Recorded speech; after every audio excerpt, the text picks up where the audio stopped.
नमस्कार दोस्तों, Vijendra Soni Ganganagar YouTube channel पर आपका फिर से स्वागत है। दोस्तों, आज का अपना टॉपिक है तृतीयक और चतुर्थक व्यवसाय, third and fourth economic activities. तो स्टार्ट करते हैं ये वीडियो तृतीयक और चतुर्थक व्यवसाय। लेकिन उससे पहले यदि आप मेरे चैनल पर नए हैं तो मेरा चैनल सब्सक्राइब कर दें, वीडियो देखने के बाद इसे लाइक कर दें और बेल आइकन दबाना ना भूलें ताकि आने वाले वीडियो के अपडेशन आप तक तुरंत पहुंच जाए। देखिए, इस पाठ में हमें सबसे पहले ये जानना है कि तृतीयक और चतुर्थक जो क्रियाकलाप हैं वो होते क्या हैं। तो सबसे पहले हम तृतीयक प्रकार के क्रियाकलाप की बात करते हैं। सीधा सा एक शब्द ध्यान में रखना है, सेवा क्षेत्र। सेवा क्षेत्र से जुड़े हुए जो भी आर्थिक क्रियाकलाप होंगे वो तृतीयक क्रियाकलाप के अंतर्गत आएंगे। जैसा कि अपने इस पाठ में उदाहरण दिया हुआ है, डॉक्टर सेवा क्षेत्र से जुड़ा हुआ है। विद्यालय में कार्य करने वाला अध्यापक सेवा क्षेत्र से जुड़ा हुआ है। कानूनी राय लेने के लिए हमें वकील की आवश्यकता पड़ती है, सेवा क्षेत्र से जुड़ा हुआ। और अनेक प्रकार के व्यवसायी जो हैं वो सेवा क्षेत्र से जुड़े हुए हैं। ये किसी चीज़ का उत्पादन नहीं कर रहे हैं जो भौतिक रूप से हमें दिखाई दे रही हो, ऐसा उत्पादन नहीं कर रहे हैं और आर्थिक गतिविधि तो कर रहे हैं। तो ऐसी आर्थिक गतिविधि जो उत्पादन प्रत्यक्ष रूप से किसी प्रकार का उत्पादन भौतिक रूप में हमें दिखाई ना दे, वो किससे संबंधित होता है? वो सेवा क्षेत्र से संबंधित होता है। और ऐसे सेवा क्षेत्र से जुड़े हुए जो भी श्रमिक होंगे, जिसमें डॉक्टर, अध्यापक, वकील, व्यवसायी, ये इसमें सम्मिलित होंगे, तो ये सारे के सारे क्रियाकलाप कौन से होंगे? तृतीयक प्रकार के, थर्ड टाइप की इकोनॉमिक एक्टिविटीज़ को ये रिप्रेजेंट करेंगे। ये सारे आपको श्रमिक के रूप में ही पढ़ने हैं, श्रमिक के रूप में। अब तृतीयक प्रकार के ये जो श्रमिक हैं, ये अर्थशास्त्र की भाषा में या भूगोल की भाषा में किस प्रकार के श्रमिक कहलाते हैं? तो गुलाबी कॉलर श्रमिक कहलाएंगे। ये प्रश्न बड़ा इंपॉर्टेंट है, ये ध्यान में रखना है। क्लियर है? तृतीय क्रियाकलापों में उत्पादन और विनिमय दोनों ही सम्मिलित हैं। उत्पादन और विनिमय दोनों ही सम्मिलित हैं, लेकिन ये ध्यान में रखना है कि प्रत्यक्ष रूप से किसी प्रकार के भौतिक रूप से उत्पादन हमें दिखाई नहीं देगा। उत्पादन कैसा होगा? परोक्ष रूप में ही उत्पादन होगा, जिसका कोई न कोई पारिश्रमिक या वेतन के रूप में हमें वेतनमान मिलेगा, आर्थिक गतिविधि होगी। विनिमय के अंतर्गत हम व्यापार करते हैं, परिवहन है, संचार है, ये सारी चीज़ें किसके अंतर्गत सम्मिलित होगी? ये तृतीयक प्रकार की आर्थिक गतिविधि के अंतर्गत सम्मिलित होगी। तृतीयक क्रियाकलापों में मूर्त वस्तुओं के उत्पादन के बजाय सेवा का व्यावसायिक उत्पादन सम्मिलित है। ये जो मैं बार बार बात कह रहा हूँ, ये यहाँ पर आपको लिखी हुई मिली है और यही भाषा आपको प्रश्न के रूप में मिल जाएगी, जो कि क्या बताएगी? थर्ड टाइप की एक्टिविटी बताएगी। अब हमारे इर्द गिर्द ऐसे श्रमिक हैं कौन? जैसे नल साज की बात आ गई, प्लम्बर की बात करते हैं, बिजली का मिस्त्री आ गया, टेक्नीशियन आ गया, धोबी हो गया, नाई है, दुकानदार है, चालक है, कोषापाल है, अध्यापक है, डॉक्टर है, वकील है और प्रकाशक है। ये उदाहरण आपको पूछे जाएंगे। ये ही उदाहरण हैं, ये दे करके उदाहरण नाम लिख करके आपसे पूछेंगे इनमें से कोई कि ये किस प्रकार के व्यवसाय से जुड़े हुए व्यक्ति हैं, तो ये आपको आना चाहिए। क्लियर है? इसमें क्या चीज़ होती है कि तकनीक की ज़रूरत पड़ती है, मशीनरी की ज़रूरत पड़ती है, फैक्ट्री प्रक्रियाओं की ज़रूरत पड़ती है, और ये इनके माध्यम से कोई न कोई सेवा से संबंधित गतिविधि का संपादन होता है। वो तृतीयक प्रकार के क्रियाकलाप में आते हैं। तृतीयक प्रकार के क्रियाकलापों के प्रकार देखें। इसमें व्यापार और वाणिज्य में दो भाग इसके हो गए हैं, एक थोक व्यापार और एक फुटकर व्यापार। ये होलसेल से संबंधित है, ये रिटेलर से संबंधित है।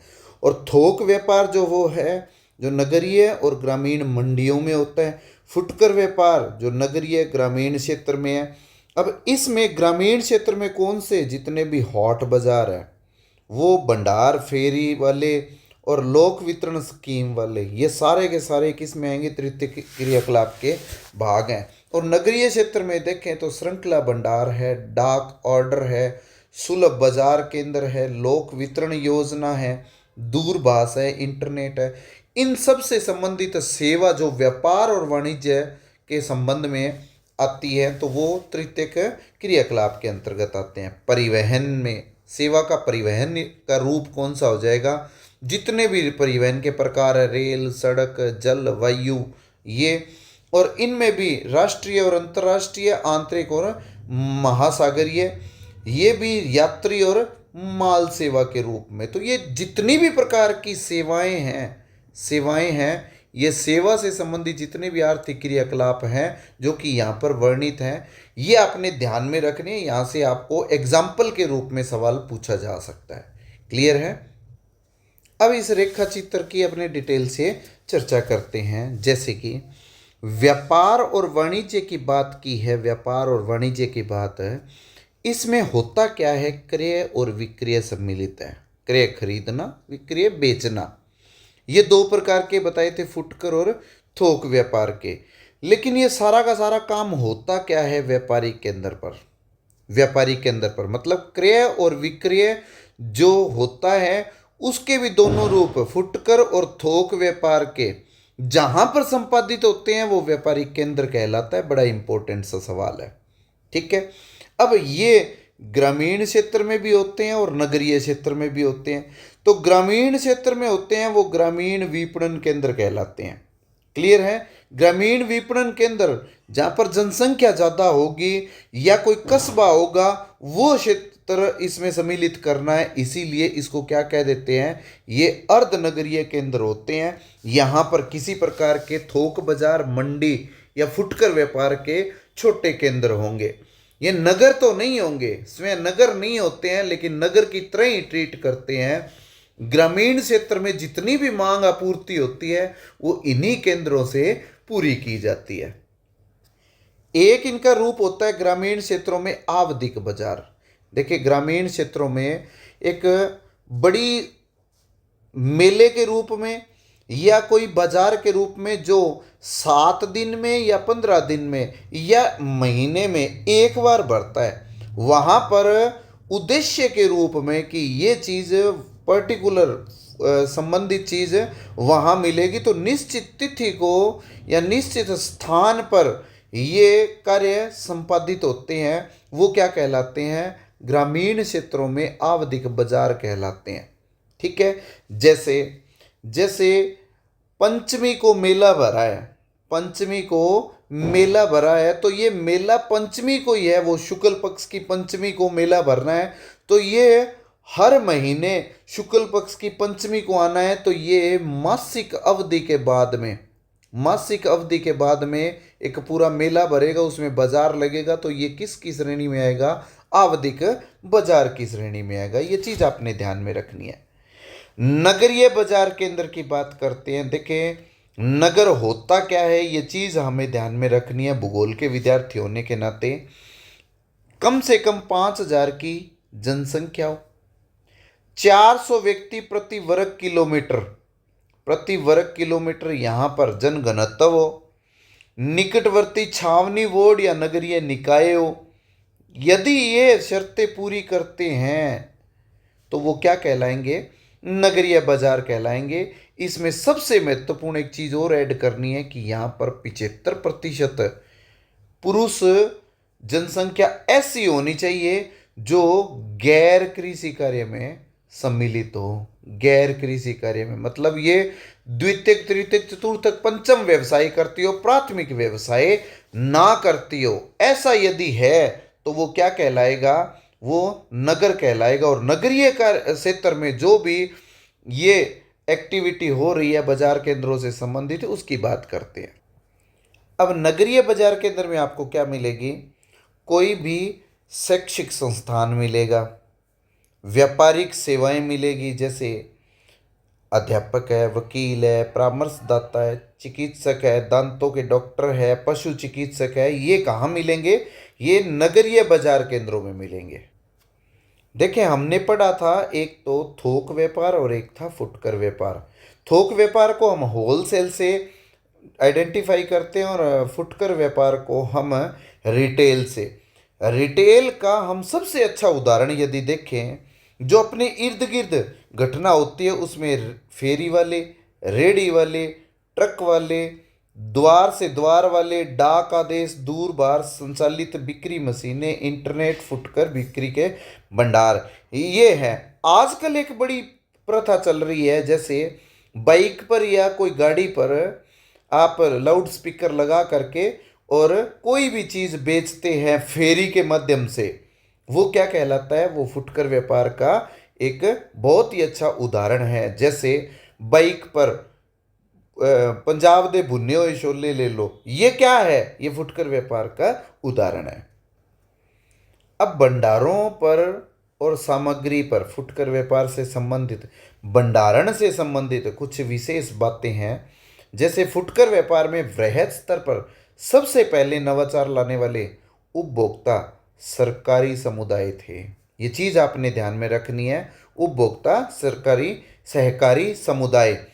इसमें एक होता है विभागीय भंडार। विभागीय भंडार के अंतर्गत क्या होता है कि वस्तुओं की खरीद और भंडार के लिए अनुभागों में बिक्री के सर्वेक्षण के लिए विभागीय प्रमुख को ही उत्तरदायित्व सौंपा जाता है और वही सारे के सारे भंडार और खरीद और सर्वेक्षण का कार्य करता है। दूसरा है श्रृंखला भंडार। ये अत्यधिक मितव्यता के साथ व्यापारिक माल खरीद पाते हैं, यहाँ तक कि अपने विनिर्देशन पर सीधे वस्तुओं का विनिर्माण भी करवा लेते हैं। ये चीज़ आपने ध्यान में रख ली है श्रृंखला भंडार में, कि ये उत्पादक का कार्य भी कर लेते हैं। वे अनेक कार्यकारी कार्यों में अत्यधिक कुशल विशेषज्ञ नियुक्त कर लेते हैं। इनके पास भंडारण के अनुभव के परिणामों में अनेक भंडारों में लागू करने की योग्यता होती है। ये श्रृंखला भंडार से संबंधित है। विभागीय भंडार में कोई न कोई विभागीय व्यक्ति के अंतर्गत ये क्या होगा, कार्य करेगा। और श्रृंखला भंडार में क्या होता है कि उत्पादन से लेकर के और बिक्री तक सारा का सारा कार्य यहीं से संपादित होता है। क्लियर है? ये चीज़ ध्यान में रखनी है। अब बात परिवहन की करते हैं, तो परिवहन में हमें जाल तंत्र और पहुंच, ये बात समझनी जरूरी है। यदि सुविकसित परिवहन की व्यवस्था होती है उसको क्या कह देते हैं? जाल तंत्र कह देते हैं। जाल तंत्र में होता क्या है, जैसे हमने ए स्थान से बी स्थान जाना है, बी स्थान पर, तो ये इनके बीच में रास्ता है। ए स्थान से बी स्थान जाना और ये इनके बीच में रास्ता है। तो ये जो ए और बी हैं, ये क्रमशः क्या चीज़ है? ये नोड है, ये गंतव्य स्थान है, कोई कस्बा है। और इनके बीच में जो ये रास्ता बना हुआ है, ये क्या है? ये योजक है, योजक है। ये चीज़ आपने ध्यान में रखनी है। क्लियर है? एक विकसित जाल तंत्र में अनेक योजक हो सकते हैं, जिसका अर्थ है कि स्थान सुसंबद्ध है। यदि योजक जितने ज़्यादा होंगे उतना ही जाल विकसित माना जाएगा। परिवहन एक्चुअली कहते किसको है? परिवहन एक ऐसी सेवा या सुविधा है जिसमें व्यक्ति और विनिर्मित माल जो है वो भौतिक रूप से एक स्थान से दूसरे स्थान पर ले जाया जाता है, उसको परिवहन कहते हैं। ये चीज़ ध्यान में रखनी है। और इसमें प्रमुख चीज़ होएगी वो गतिशीलता होएगी, स्थानांतरण होएगा। ये परिवहन जो है इसको 3 प्रकार से हम व्यक्त करते हैं। एक होता है परिवहन दूरी। परिवहन दूरी को किलोमीटर में व्यक्त करते हैं, किलोमीटर में, इसीलिए हम इसको क्या कह देते हैं? किलोमीटर दूरी। दूसरा होता है समय दूरी। समय दूरी, इसमें क्या चीज़ बतानी है हमें कि दो बिंदुओं के बीच में, जैसे ए से बी है, ए से बी जाने में हमें समय कितना लगा है, समय कितना लगा है। यदि ये दूरी तय करने में समय की बात करें तो उसको कहेंगे समय दूरी। और ए से बी जाने पर यदि हमें खर्चे की बात करनी है, लागत की बात करनी है, तो वो कहलाएगी लागत दूरी। तो इन तीनों ही चीज़ों को आपने ध्यान में रखना है, परिवहन दूरी को, समय दूरी को और लागत दूरी को। अब बात करते हैं परिवहन को प्रभावित करने वाले कारक। देखिए, परिवहन को प्रभावित करने वाले सबसे महत्वपूर्ण कारक में मांग की बात करेंगे। मांग क्या, कि जनसंख्या का आकार जितना बड़ा होगा उतनी ही ज़्यादा मांग अधिक होगी, वहाँ पर परिवहन जो है वो उतना ही प्रभावी कारक बनेगा। अब ये जो मांग है ये किस आधार पर डिपेंड करती है, किस आधार पर बढ़ती है घटती है? तो नगरों में, कस्बों में, गांव में, औद्योगिक केंद्रों में और कच्चे माल और उनके परस्पर मध्य व्यापार के प्रारूप, भूदृश्य, प्रकृति, जलवायु के प्रकार, मार्ग की लंबाई, ये सब मिलकर के परिवहन को निर्धारित करते हैं। इन्हीं के आधार पर जितनी ज़्यादा जनसंख्या होगी उतना ही ज़्यादा नगरीकरण या कस्बा होगा, उनकी गांवों से कनेक्टिविटी होगी, औद्योगिक केंद्रों से कनेक्टिविटी होगी, कच्चे माल की आपूर्ति होगी, उनके मध्य व्यापार बढ़ेगा। और ये सारा सिस्टम होता कहाँ पर है? भूदृश्य पर भी डिपेंड करता है कि मैदानों में सबसे ज़्यादा जनघनत्व पाया जाता है, तो परिवहन तंत्र भी मैदानों में सबसे ज़्यादा सुदृढ़ रूप से विकसित होगा। यहाँ पर जलवायु भी एक कारक रहेगी। क्लियर है? ये चीज़ आपको ध्यान में रखनी है। इसके बाद है संचार। संचार सेवाओं में सबसे पहले हमने ये जानना है कि होता क्या है। शब्दों और संदेशों, तथ्यों और विचारों को प्रेषण करना, यह संचार में सम्मिलित होता है। संचार की परिभाषा भी यही है। देखिए, परिवहन की परिभाषा हमने ये देखी थी कि वस्तुओं को या व्यक्तियों को एक स्थान से दूसरे स्थान पर स्थानांतरित करना क्या कहलाता है? परिवहन कहलाता है। संचार में क्या होता है कि संदेशों को शाब्दिक और अशाब्दिक रूप में एक स्थान से दूसरे स्थान पर प्रेषित करना क्या कहलाता है? संचार कहलाता है। ये चीज आपने ध्यान में रखनी है। अब इसके लिए हमें किसकी जरूरत पड़ेगी? परिवहन की जरूरत पड़ेगी। तो परिवहन के सभी रूपों में ये संदेश एक स्थान से दूसरे स्थान पर प्रेषित किए जाते हैं, इसीलिए इस परिवहन के सभी रूपों को संचार पथ कहा जाता है। क्लियर है? ये चीज़ बहुत इंपॉर्टेंट बनती है, इसको नोट कर लेना। इसके अलावा इसमें कौन से आ जाएंगे? मोबाइल है, दूरभाष है, उपग्रह हैं, जिसके माध्यम से हम एक स्थान से दूसरे स्थान पर सूचना प्रेषित कर सकते हैं। ये चीज़ आ जाएगी। पुराने ज़माने में क्या था? पुराने ज़माने में पक्षियों के माध्यम से भी संचार व्यवस्था स्थापित थी।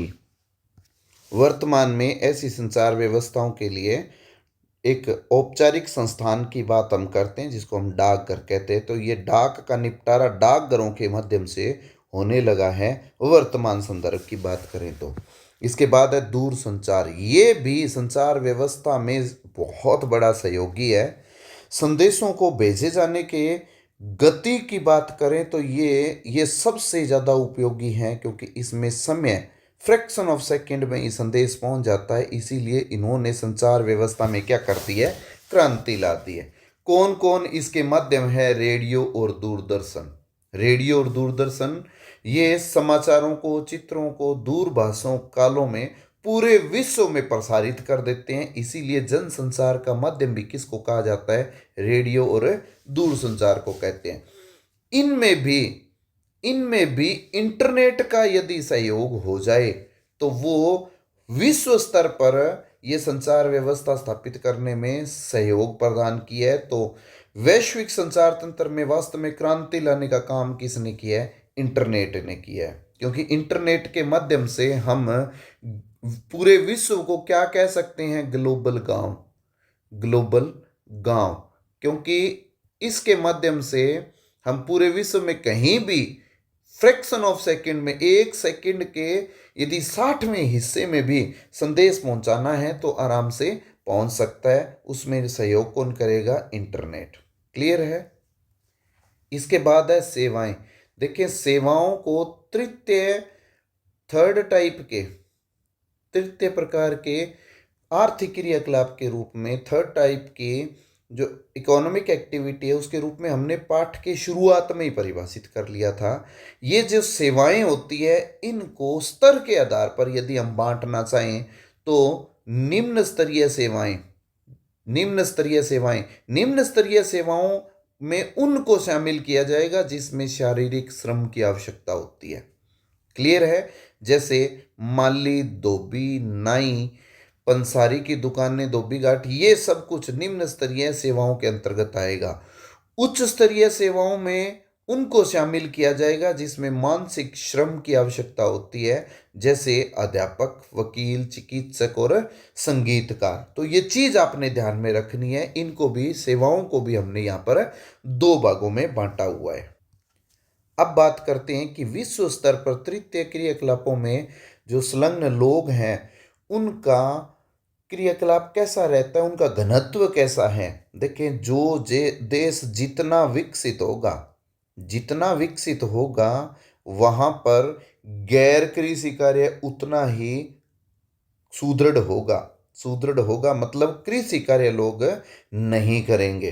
तो यहीं से हमें पता चल जाएगा कि विकसित राष्ट्रों में तृतीय क्रियाकलाप अधिक होगा। ये इसीलिए इस बुक में भी आपको दिया हुआ है कि विकसित देशों में कर्मियों का अधिकतर प्रतिशत सेवा क्षेत्रों में लगा हुआ है। यदि अल्प विकसित में बात करेंगे तो यहाँ पर 10% से कम लोग इसमें तृतीय क्रियाकलाप में लगे हुए हैं। तो वो वहां कौन से क्रियाकलाप में लगे हुए हैं? अल्प विकसित में ज्यादा लोग कृषि कार्य करते हैं या अन्य प्राथमिक आर्थिक क्रियाकलाप करते हैं। ये चीज आपने ध्यान में रखनी है। संयुक्त राज्य अमेरिका में 75% से भी अधिक लोग तृतीयक क्रियाकलाप में संलग्न हैं। यहां पर कुछ चयनित क्रियाकलाप के उदाहरण दिए हुए हैं। पर्यटन। अब पर्यटन की बात करें तो वर्तमान में कुल राजस्व का 40% केवल पर्यटन से आता है। तो पर्यटन विश्व का सबसे बड़ा जो तृतीयक व्यवसाय से संबंधित क्रियाकलाप है वो बन गया है। विश्व का अकेला जो 25 करोड़ लोगों को सम्मिलित किए हुए हैं, अकेला व्यवसाय है ये। क्या चीज आ जाती है पर्यटन में? सभी प्रकार के जितने भी पर्वतीय पर्यटन हो, चाहे धार्मिक पर्यटन हो, चाहे राजनीतिक पर्यटन हो, चाहे सांस्कृतिक पर्यटन हो, सारे के सारे इसमें सम्मिलित हो जाएंगे। क्लियर है? जैसा कि आपकी इस बुक में भी दे रखा है कि स्विट्जरलैंड में बर्फ से ढकी हुई पर्वत चोटी पर स्कीइंग करते पर्यटक। पर्यटक प्रदेश का यहाँ पर भी उदाहरण दिया हुआ है कि भूमध्य सागरीय तट के चारों ओर कोस्ट स्थान, भारत का पश्चिमी तट विश्व के लोकप्रिय गंतव्य स्थानों में से है। कौन से? पर्यटन से संबंधित। अन्य कौन से हो सकते हैं कि शीतकालीन खेल प्रदेश जो मुख्यतः पर्वतीय क्षेत्रों में किए जाते हैं, ये भी इसका उदाहरण हो सकता है। मनोहारी दृश्य भूमियाँ, ये भी इसमें सम्मिलित होती है। और यत्र तत्र राष्ट्रीय उद्यान इसमें सम्मिलित है। स्मारक है, विरासत है। जो मैंने आपको बताया कि धार्मिक, राजनीतिक, ऐतिहासिक, सांस्कृतिक और पर्वतीय क्षेत्र से संबंधित जितने भी पर्यटन स्थल है वो सारे के सारे इसमें सम्मिलित होंगे। अब है पर्यटन को प्रभावित करने वाले कारक। देखिए, सबसे महत्वपूर्ण जलवायु होगी। विश्व में सबसे अच्छी जो रहने के लिए जलवायु होती है वो शीतोष्ण कटिबंध है। शीतोष्ण कटिबंध। तो शीतोष्ण कटिबंध में व्यक्ति अधिक रहना पसंद करेगा और शीतोष्ण कटिबंध ही इस हिसाब से क्या बनेगा? पर्यटन का आकर्षण का केंद्र बनेगा। अधिक धूप वाले क्षेत्र या उमस वाले क्षेत्र इसमें शामिल नहीं होंगे। ये इसको नकारात्मक बल देंगे। ये चीज आपने ध्यान में रखनी है। क्लियर है? इसीलिए अवकाश के दिनों में भूमध्य सागरीय जलवायु जो कि शीतोष्ण कटिबंध में है वहां पर लोग ज्यादा जाना पसंद करते हैं। फिर है भूदृश्य। भूदृश्य में हम वो क्षेत्र की बात करेंगे जहां पर लोग ज्यादा जाना पसंद करते हैं। वो है पर्वत, झीलें या समुद्र तट का वह स्थान जहां पर पर्यटन विकसित होता है।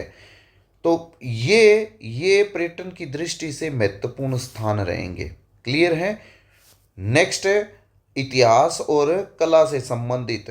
लोग क्यों जाते हैं किलों, महलों, गिरजाघरों को देखने के लिए, प्राचीन इमारतों को देखने के लिए? क्योंकि वो पर्यटन की दृष्टि से महत्वपूर्ण माने जाते हैं। संस्कृति और अर्थव्यवस्था, दूसरे क्षेत्रों की संस्कृति और अर्थव्यवस्था को देखने के लिए वहां पर लोग जाते हैं और उन्हीं के घरों में, उन्हीं की संस्कृति में रह करके वो अनुभव करते हैं। तो ऐसे पर्यटन के लिए वहां पर रुकने की व्यवस्था भी होती है, जो आर्थिक आधार पर की जाती है। वहां पर उनके लिए व्यवस्था की जाती है, रुकने की, खाने की, रहने की सब व्यवस्था होती है, जिसका उनसे चार्ज भी वसूल किया जाता है। क्यों? क्योंकि वो तो पर्यटन की दृष्टि से आते हैं और इनके लिए वो आर्थिक क्रियाकलाप होता है। वो पर्यटन के लिए क्यों आते हैं? क्योंकि वो उनकी अर्थव्यवस्था को, संस्कृति को, उनके रस्म और रिवाज को देखने के लिए, समझने के लिए आते हैं। तो ये भी पर्यटन का एक महत्वपूर्ण हिस्सा है, जिसका उदाहरण है गोवा में हेरिटेज होम्स और कर्नाटक में मेडिकेरे और कुर्ग। भारत में विश्व के कोने कोने से लोग स्वास्थ्य के पर्पज से आते हैं, इलाज करवाने के लिए आते हैं। विश्व से रोगी भारत में आते हैं ताकि यहाँ पर उनका इलाज हो सके। क्यों? क्योंकि यहाँ पर जलवायु के दृष्टिकोण से और चिकित्सा के दृष्टिकोण से यहाँ पर बेहतरीन सुविधा मानी जाती है। इसीलिए भारत में लोग इलाज के पर्पज से आते हैं। विश्व में चिकित्सा पर्यटन का ये अग्रणी देश हो गया है। ये चीज़ आपने ध्यान में रखनी है। क्लियर है? चिकित्सा पर्यटन होता क्या है? चिकित्सा उपचार को अंतर्राष्ट्रीय पर्यटन गतिविधि से संबंध कर दिया गया है। इसे चिकित्सा पर्यटन का नाम दिया गया। मतलब लोग यहाँ पर इलाज करवाने के लिए आएंगे, साथ में यहाँ की संस्कृति, यहाँ के धरोहर, उनका भी अध्ययन कर लेंगे। तो ये क्या कहला गया? चिकित्सा पर्यटन कहला गया। अब है चतुर्थ क्रियाकलाप। देखिए, उदाहरण से हम स्टार्ट करते हैं। जैसे कोपनहेगन और न्यूयॉर्क में एक कंपनी में मुख्य कार्यकारी अधिकारी की बात करें या चिकित्सा प्रतिलेखक की बात करें, इनमें क्या समानता है? ये प्रश्न पूछा गया है। इनमें क्या समानता है? तो ये ज्ञान से आधारित, बुद्धि से आधारित क्रियाकलाप है। सीधा सा ये क्या करते हैं? वहां पर व्यवस्था का काम करते हैं। व्यवस्था का अपनी बुद्धि के आधार पर व्यवस्था का आधार कार्य करते हैं। और व्यवस्था में भी क्या? सूचना का संग्रहण करना, उत्पादन, प्रकीर्णन, सूचना का उत्पादन करना, अनुसंधान और विकास पर केंद्रित होते हैं। ये सारे के सारे क्रियाकलाप इनके रहते हैं। तो इस प्रकार के जो भी क्रियाकलाप होंगे वो चतुर्थ क्रियाकलाप के अंतर्गत आएंगे। इसमें प्रॉपर उदाहरण आपसे यहां से पूछा जाएगा, जैसे कार्यालय भवन, प्रारंभिक विद्यालय, विश्वविद्यालय कक्षा, अस्पताल और डॉक्टरों के कार्यालय, रंगमंच, लेखा कार्य और दलाली की फर्मों। देखिए, यहाँ पर एक चीज़ ध्यान देने वाली है। यदि ये कार्यालय की बात करें, कार्यालय की, तब तो आएंगे चतुर्थक में। और यदि इन कार्यालय में काम करने वाले लोग जो अनुसंधान और इनसे संबंधित हैं, तो आएंगे पंचम में। ये कार्यालय की बात करेंगे तो चतुर्थक में आएंगे। पंचम क्रियाकलाप में उच्चतम स्तर के निर्णय लेने वाले, अब व्यक्ति से संबंधित है, कार्यालय से संबंधित बात नहीं है, नीतियों का निर्माण करने वाले, ये यदि कहीं पर भी आपको ऑप्शन मिले तो वो पंचम क्रियाकलाप के अंतर्गत आएंगे। पंचम क्रियाकलाप को करने वाले श्रमिक क्या कहलाते हैं? स्वर्ण कोलक। चौथी जो क्रियाकलाप थे, चतुर्थ क्रियाकलाप था, उसको करने वाले व्यक्ति क्या कहलाएंगे? सफेद कॉलर। ठीक है। तृतीयक को मैंने गुलाबी बताया था, तो तृतीयक गुलाबी कॉलर हो जाएगा, चतुर्थक सफेद कॉलर हो जाएगा और पंचम है स्वर्ण कॉलर हो जाएगा। क्लियर है? जो भी जज की बात कर ले, कोई भी नीति निर्धारक करने वाला डायरेक्टर की बात कर ले, या अनुसंधान से संबंधित वैज्ञानिकों की बात कर ले, या वित्त और विधियों से परामर्शदाता, जैसे हम कह देते हैं सीए, चार्टेड अकाउंट, वो भी किस में आ जाएगा? पंचम प्रकार की क्रियाओं में आ जाएगा। वर्तमान की आर्थिक क्रियाकलाप में ये बाह्य स्रोतन, ये एक बहुत बड़ा फैक्टर बन गया है। क्या होता है बाह्य स्रोतन? ये कहलाता है ठेका देना, दक्षता को सुधारने और लागत को घटाने पर किसी बाहरी अभिकरण को काम सौंपना, मतलब ठेका देना से है। ठेका देना क्षेत्रीय लोगों की अवहेलना करके और बाहरी किसी अभिकरण को जो तकनीकी विकास से सुदृढ़ हो उसको ठेका दे देना, ये क्या कहलाता है? बाह्य स्रोतन कहलाता है। इसको अपतरण या ऑफशोरिंग भी कहा जाता है। ठीक है। यदि ऐसा होगा तो क्या स्थानीय लोग इनका विरोध करेंगे? क्या बिल्कुल करेंगे, स्थानीय लोग इनका विरोध करेंगे। तो इससे संबंधित हमें इस पाठ में कुछ तथ्य मिले हैं, जैसे बाह्य स्रोतन के परिणाम स्वरूप भारत, चीन, पूर्वी Europe, Israel, Philippines, Costa Rica में बड़ी संख्या में कॉल सेंटर खुले हैं। तो कॉल सेंटर की बात कर ली। नए काम उत्पन्न हुए हैं, सस्ता और कुशल श्रमिक उपलब्ध हो, बाह्य स्रोतन उन देशों में आ रहा है। ये चीज ध्यान में रखना कि लोग तो वहां पर काम करने वाले तो स्थानीय होंगे और ठेका लेने वाले लोग अन्य होंगे। ये उत्प्रवास वाले देश होते हैं। उत्प्रवास, उत्प्रवास क्या होता है कि यहां से पलायित होकर के कहीं चले जाना, वो कहलाता उत्प्रवास। और किसी भौगोलिक क्षेत्र में आकर के बसना, वो क्या कहलाता है? आप्रवास। तो ये उत्प्रवास, यहां से जाने वाले लोगों के लिए, उत्प्रवास वाले देशों के लिए ये बाह्य स्रोतन को सम्मिलित किया गया है। ठीक है, ये चीज ध्यान में रखना है। बाह्य स्रोतन के द्वारा काम उपलब्ध होने पर इन देशों से प्रवास कम हो गया है, मतलब यहां पर लोग आ गए हैं ठेका लेकर के और यहाँ के स्थानीय लोगों को यहाँ पर क्या कर लिया है? काम में लगा लिया है। यदि हम बात करें कि बाह्य स्रोतन वाले देश अपने यहाँ काम तलाश रहे युवकों का प्रतिरोध झेल रहे हैं, ये यदि बात करें तो यहाँ पर एक विरोधाभासी प्रतीत होता है, लेकिन ये सही है। क्यों? क्योंकि यदि तकनीकी विकसित लोग यहाँ पर हैं और ठेका दे दिया अन्य लोगों को, तो ये लोग विरोध तो करेंगे ही। तो ये चीज यहाँ पर जो तकनीकी विकास है उन लोगों के लिए ये प्रतिरोध की बात यहाँ पर की गई है। अंतिम चरण में है अंकीय विभाजन।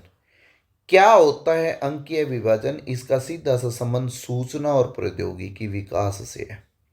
सूचना और प्रौद्योगिकी विकास से, सूचना और प्रौद्योगिकी विकास पर आधारित जो अवसर मिलते हैं वो ग्लोबल स्तर पर असमान रूप से वितरित है।